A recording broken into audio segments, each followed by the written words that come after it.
शिवरात्रि में रुद्राक्ष की माला का जाप करना तो बनता ही है और महादेव का पंचामृत स्नान ना करवाऊं ऐसा कहाँ हो सकता है। इसके बिना तो व्रत सफल ही नहीं है। और घोटे पीकर ऐसे हाल कुछ हो जाते हैं कि ना अपना पता है ना किसी और का। यहाँ पे चाहे जो मर्जी हो रहा हो। हेलो नमस्ते जी, कैसे हैं आप लोग? स्वागत है आपका मेरे न्यू ब्लॉग में। तो आज है शिवरात्रि। में सुबह सुबह नहा धोकर फ्रेश हो गई थी, तैयार हो गई थी। यहाँ पर है हमारी औलाद, इसे भी हमने नहला धुला लिया था क्योंकि आज है महापावन पर्व हमारा शिवरात्रि का पर्व। सबसे पहले मैं उठकर फ्रेश होने के बाद मैंने अपना मंदिर साफ़ किया। मंदिर की साफ़ सफाई के बाद मैंने पूरा जिस घर में मंदिर है उस घर की साफ़ सफाई करी अच्छे से, सारी दीवारें भी और नीचे भी। आपके यहाँ पर भी क्या इस तरह से सफाई की जाती है? प्लीज़ मुझे कमेंट करके बताइएगा। ये मैंने पत्थर ले रखा था और पत्थर से कर दिया देवदार के ये जो फट्टे हैं, इसको हमारे पहाड़ी भाषा में मेड़ बोलते हैं, उसकी साफ़ सफाई। उसके बाद मैं दोबारा से हाथ मुंह धोकर आ गई अपनी पूजा करने। पूजा करने में सबसे पहले मैंने महादेव का पंचामृत स्नान करने का सोचा। आप भी शिवरात्रि में क्या पंचामृत स्नान करवाते हो महादेव को? कृपया मुझे कमेंट करके बताइएगा। सबसे पहले मैंने लिया था साफ़ जल, जल के बाद मैंने लिया था दूध, दूध के बाद मैंने दही ली थी। वो उसमें चलो दिख गया, मुझे लगा स्किप हो गया था। दही लेने के बाद शक्कर, गेहूँ, चावल, जितनी भी सामग्री मेरे पास उपलब्ध थी, मैंने उन सभी चीज़ों से महादेव का पंचामृत स्नान किया। पंचामृत स्नान करवाने के बाद, पूजा करने के बाद मैंने रुद्राक्ष की माला, जब हम केदारनाथ गए हुए थे मैंने वहाँ से खरीदी थी, तो रुद्राक्ष की माला का 108 बार जाप किया। उसके बाद दोपहर को आराम किया।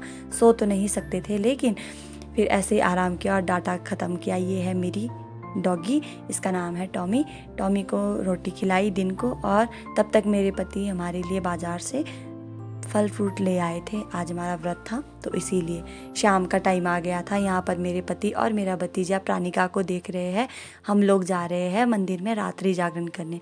तो इससे पहले तो हमारे, ये देखिए मेरी डॉगी, तो इससे पहले तो हमारे जो गांव का मंदिर है, महिलाओं ने शिवरात्रि में रात्रि जागरण नहीं किया, लेकिन इस बार हमारा सभी का सुझाव था कि हम लोग रात्रि जागरण करेंगे मंदिर में। वैसे भी कहा जाता है शिवरात्रि व्रत में दिन से ज़्यादा रात का महत्व होता है, तो हम सब ने निर्णय लिया कि क्यों ना हम रात्रि जागरण करेंगे। तो हमारे साथ गांव के बच्चे भी आ गए थे और ये थी गांव की महिलाएं। जब तक मैं, मेरी सास, मेरी जेठानी पहुँचे, हम यहाँ पर, ये हमारे नया मंदिर हमारा साइड में बन रहा है, अभी पूरा उसका निर्माण संपूर्ण नहीं हुआ है, पूर्ण नहीं हुआ है। यहाँ पे पुराना मंदिर है जहाँ पर अभी महाराज जी को रखा गया है। तो तब तक हम लोग वहाँ पर पूजा करने के बाद आए। यहाँ पर लग रहे थे भजन, इसको मैंने म्यूट कर दिया है क्योंकि ये वाले भजन अभी डीजे में लगे हुए थे। फिर उसके बाद लगाए खुद से भजन हमारी गाँव की महिलाओं ने। तो आप भी सुनिए और भजन का आनंद लीजिए।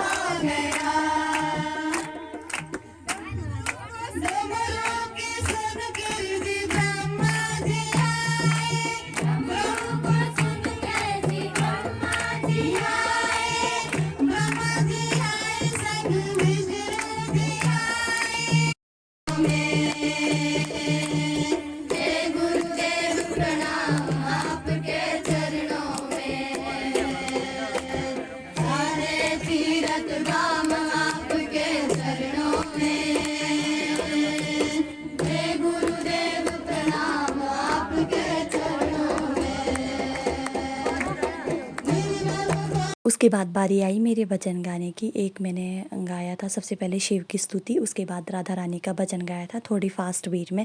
उसके बाद गाया मैंने महादेव का भजन जो बहुत स्लो बीट में था। तो आप सुन सकते हैं, मुझसे कोई गलती हो जाए तो माफ़ कर दीजिएगा। मेरी आवाज़ इतनी भी मधुर नहीं है, लेकिन मैंने छोटा सा प्रयास किया महादेव की शरण में थोड़ी सी भक्ति का।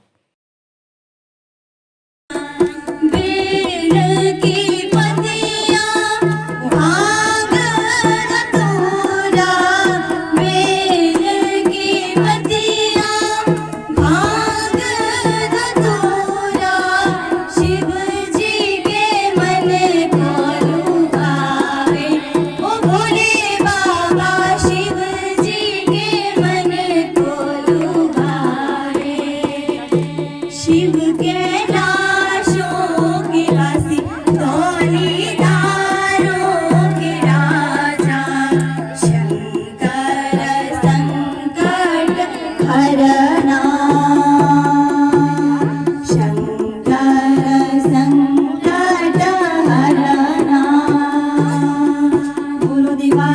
भोजन के बाद बारी आती है हमारे प्रसाद पीने की। गांव के बच्चियों ने और जो हमारे गांव के छोटे छोटे लड़के हैं उन्होंने घोटा बनाया हुआ था।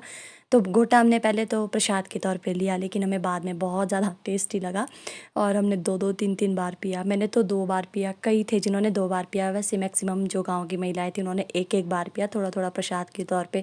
और जो बच्चे थे उन्होंने तो 3 3 4 4 बार पिया। ये यहाँ पे आप देख सकते हो, आप दोबारा से बांट रहे हैं कि घोटा पीना है आपने दोबारा। तो हमने तो वही दूसरी 2 2 बार पिया। बहुत ज़्यादा स्वादिष्ट भी था। उसके बाद मेरी तबीयत थोड़ी सी ख़राब हो गई थी, मुझे थोड़ा सा नशा लग गया था, लेकिन वहाँ पे खुला सा माहौल था तो जल्दी उतर गया था। फिर सुबह के 3:30 4 बजे हम वापस घर आए और थोड़ा सा सो गए, सुबह के टाइम सोए। फिर 8 बजे के बाद हमने अपना व्रत का पारण किया। और आज का ब्लॉग करते हैं यहीं पे ख़त्म। आपसे मिलते हैं अगले ब्लॉग में, तब तक के लिए बाय।